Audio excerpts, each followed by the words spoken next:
Doctor Zahidur Rahman আমাদের প্রধানমন্ত্রীর উপদেষ্টা। তিনি একটা সেমিনারে কথা বলার জন্য বা সেমিনারে জয়েন করার জন্য ইন্ডিয়ায় গিয়েছিলেন।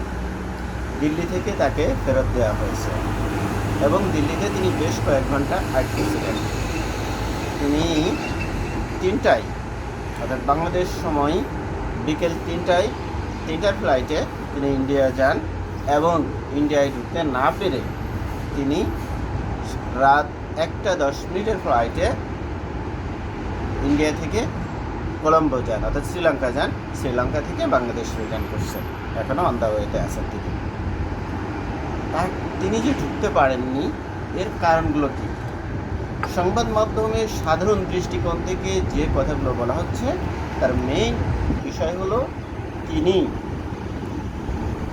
সাধারণ পাসপোর্ট নিয়ে গেছেন, অর্থাৎ তিনি যে একজন প্রতিমন্ত্রীর মর্যাদার এবং তিনি ডিপ্লোম্যাটিক পাসপোর্ট হোল্ড করতে পারেন সেই পাসপোর্টটা তিনি নেননি। অর্থাৎ ওনার কাছে ডিপ্লোম্যাটিক পাসপোর্ট বা অফিসিয়াল পাসপোর্ট ছিল না। উনি সাধারণ একটা পাসপোর্ট নিয়ে গিয়েছেন এবং সার্ক ভিসা নিয়ে, অর্থাৎ ইন্ডিয়ার কোনো ভিসা নয়, সার্ক আমাদের এই সার্ক কান্ট্রিগুলো যে ভিসা ওই ভিসাটা নিয়ে গিয়েছেন। এবং এখানে নিউজে বলা হচ্ছে বিভিন্ন মাধ্যমে যে তিনি যাওয়ার আগে বাংলাদেশে দূতাবাসকে জানিয়ে গিয়েছেন। এখন দূতাবাসকে জানিয়ে যাওয়ার পরেও তিনি কেন ঢুকতে পারলেন না? ভারতীয় নিউজ 18-এর মাধ্যমে মোটামুটি জানা যায় যে তিনি ভারত বিরোধী বিভিন্ন ধরনের কন্টেন্ট ক্রিয়েট করতেন।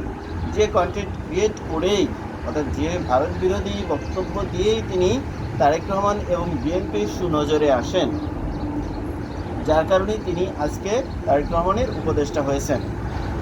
এই যে ভারত বিরোধী বক্তব্য দেওয়ার জন্য কিছুদিন আগে ভারত 20 জন, বাংলাদেশের 20 জন ব্যক্তির কন্টেন্টকে ভারতে নিষিদ্ধ করেছে। 20 জন ব্যক্তিকে ভারতে 20 জন ব্যক্তির কন্টেন্ট, তিনি যে ইউটিউব এবং সোশ্যাল মিডিয়ায় যে কথাগুলো বলতেন এই সোশ্যাল মিডিয়ার কথাগুলো ভারতে ব্লক করে রেখেছে। অর্থাৎ ভারতে এই ইউটিউব এবং ফেসবুকে এদের এই বিষয়গুলো ভারতে দেখানো হয় না, ব্লক করে রেখেছে। একই সাথে এই 20 জন ব্যক্তি বা আরও কেউ থাকতে পারে যারা অতিরিক্ত ভারত বিরোধী, তাদেরকে সিকিউরিটি ওয়াচ লিস্টে রেখেছে। অর্থাৎ সিকিউরিটি দেখার জন্য বা তাদের সিকিউরিটি কনসার্ন থাকতে পারে, যার কারণে তাদেরকে ওয়াচ লিস্টে বা বিশেষ নজরদারিতে রেখেছিল। তার মধ্যে এই জাহিদুর রহমান একজন। তিনি যেমন ডিপ্লোম্যাটিক পাসপোর্ট বা লাল পাসপোর্ট নিয়ে যাননি, আবার একইভাবে সাধারণ পাসপোর্টের সাথে তার যে সাধারণ পাসপোর্টের সাথে তিনি যে বলে গিয়েছেন বা তাকে যে ব্ল্যাক লিস্টের নজরদারিতে রাখা হয়েছে তার আন্ডারে তাকে চেক করা হয়েছে এবং আটকে রাখা হয়েছিল। যদি আরও বলা হয় যে যখন তিনি বাংলাদেশে ব্যাক করতে চান তখন নাকি তাকে অনুরোধ করা হয় যে তুমি ভেতরে ঢুকতে পারো। এই হলো মূল কথার সারমর্ম। এখন বাস্তব দৃষ্টিতে তাকালে এই এতটুকু কারণে বাংলাদেশের একজন প্রতিমন্ত্রী মর্যাদার একজন ব্যক্তিকে ঢুকতে দিবে না ভারত, এই বিষয়টি হওয়ার কথা নয়। তাহলে কেন ভারত তাকে ঢুকতে দিল না? আমাদের সহজ সরল যে পত্রিকায় যে কথাগুলো বলা হচ্ছে এটা মোটেও সহজ সরল কোনো বিষয় এবং সাধারণ কোনো বিষয় ছিল না। এর পিছনে অবশ্যই কোনো না কোনো কারণ রয়ে গেছে। আমরা জানি বর্তমান সরকার গঠন করা হলে পররাষ্ট্রমন্ত্রী প্রথম সফর করেন ভারত, কিন্তু ভারতের যখন পররাষ্ট্রমন্ত্রী সফর করেন তখন বাংলাদেশ থেকে বলা হয় যে এই সফরটা নাকি ভারত একটা ট্রানজিট ছিল, যেটা ভারত হয়তো ভালোভাবে নেয়নি। কেননা ভারতের মতো একটা দেশে আমাদের পররাষ্ট্রমন্ত্রী যাচ্ছে, কিন্তু সেটাকে ট্রানজিট হিসাবে অফিসিয়ালি বাংলাদেশ থেকে নাকি বলা হয়েছে। একই সাথে বাংলাদেশের সাথে ভারত যখন আমাদের তারেক রহমান যখন দেশে আসেন তিনি নিজেই বলেছিলেন যে এই বাংলাদেশে আসা শুধু তার নিজের ইচ্ছার উপরে ডিপেন্ড করে না, অর্থাৎ পারিপার্শ্বিক বিভিন্ন বিষয়ের উপরে ডিপেন্ড করে। তখন ধারণা করা হয় যে এর মধ্যে ভারত ইনক্লুডেড ছিল এবং তাদের সাথে কথা বলেই দেশে আসছে। সুতরাং ভারতের সাথে একটা অলিখিত একটা এগ্রিমেন্ট ছিল বা একটা ভারতের একটা চাওয়া পাওয়া ছিল, কিন্তু হয়তো তারেক রহমান সরকার ভারত যেভাবে চেয়েছে সেইভাবে আগাইতে পারেনি, কিংবা ঘুরিয়ে বললে এই তারেক রহমান সরকার ডক্টর ইউনূস সরকার যেভাবে গিয়েছেন ঠিক সেভাবে ইউনূস সরকারেরই পথ অনুসরণ করছেন। একই সাথে পাকিস্তানিদের আমাদের দেশে আনাগোনা বাড়ছে, যেগুলো ভারত হয়তো বা ভালো চোখে দেখে নাই। শুধু এতটুকুই নয়, আমি আগেও দু একটা কথা বলার সময় বলেছিলাম যে বাংলাদেশের সাথে আমেরিকার জিসুমিয়া এবং আকসা দুটো চুক্তি হতে যাচ্ছে এবং এই চুক্তির খসড়াগুলো রেডি আছে। এই জিসুমিয়া এবং আকসা যে চুক্তি দুটো হতে যাচ্ছে, এই চুক্তির মেন বিষয় হলো আমাদের গোয়েন্দা তথ্য উপাত্ত আমরা আমেরিকার কাছে হস্তান্তর করবে। একই সাথে আমেরিকাও আমাদের কাছে করবে, কিন্তু আমেরিকা যে গোয়েন্দা তথ্য হস্তান্তর আমাদের কাছে করবে সেগুলো আমাদের খুব বেশি প্রয়োজন নাই, কিন্তু আমাদের যে গোয়েন্দা তথ্য আমরা আমেরিকার হাতে তুলে দিব সেই তথ্যগুলো আমেরিকার প্রয়োজন আছে, যার কারণে আমেরিকা এই চুক্তিটা করেছে।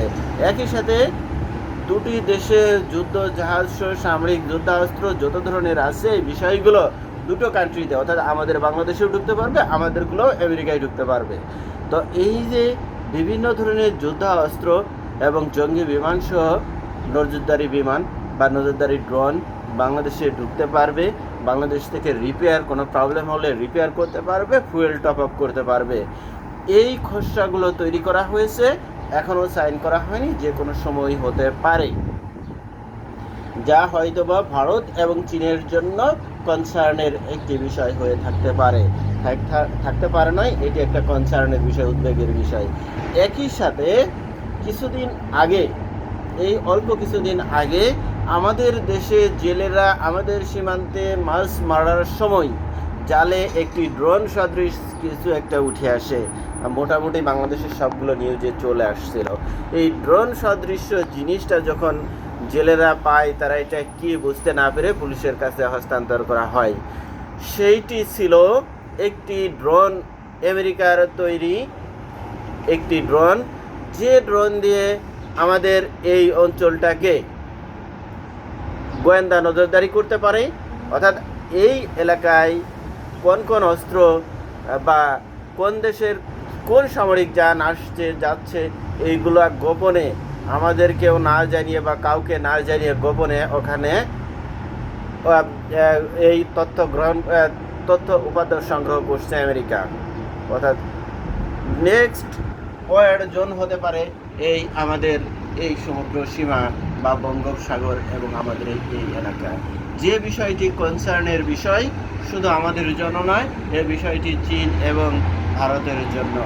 তো সামগ্রিক বিষয়গুলো এক জায়গায় করলে এই তারেক রহমান সরকার যে পথে হাঁটছে এই পথটি ভারতের জন্য অনুকূল বলে মনে করছে না। সুতরাং আগামী দিনে আমাদের তিন পাশে ভারত, এক পাশে সাগর। সুতরাং ভারত হয়তোবা তারা বুঝাইতে চাচ্ছে স্টেপ বাই স্টেপ যে তোমার পথ চলা, তুমি যেভাবে চলছো এই চলাটা তাদের পছন্দ মতো, কিংবা আমাদের জন্য সুখবর কোনোটাই হচ্ছে না। একই সাথে বিভিন্ন ট্রেড বিষয়ে বিভিন্ন জায়গায় আমাদের সাথে আমাদের যে ট্রেডগুলো এটা ভারতের সাথে বা অন্য অন্য কান্ট্রির সাথে ছিল, ওদের মাধ্যমে যে তার বেশ কয়েকটা অংশ বন্ধ করে রাখছে। আমরা ইলেকট্রিসিটি এখনও ইন্ডিয়া থেকে পাচ্ছি, সেগুলো হয়তো বা সামনের দিন থেকে আস্তে আস্তে এই বিষয়গুলো আরও স্টেপ বাই স্টেপ আরও করা অবস্থানে যাবে। অর্থাৎ আগামী দিনগুলো ভারতের সাথে আমাদের সম্পর্ক খুব একটা ভালো যাবে না, এর দিকেই সম্ভবত ইঙ্গিত দিচ্ছে। সুতরাং আমাদের আগামী দিনের ফিউচার এবং আমাদের এখানে যে ভারতের সাথে সম্পর্ক খারাপের সাথে চীনের সাথে সম্পর্ক খারাপ হতে যাচ্ছে, অর্থাৎ এরই একটি নমুনা সম্ভবত আমরা এখানে দেখতে পাইলাম। যাই হোক, সবাই ভালো থাকুন, সুস্থ থাকুন। অন্য একটা বিষয় নিয়ে অন্য এক সময় কথা বলবো। আজকের মতো পর্যন্তই। আল্লাহ হাফেজ।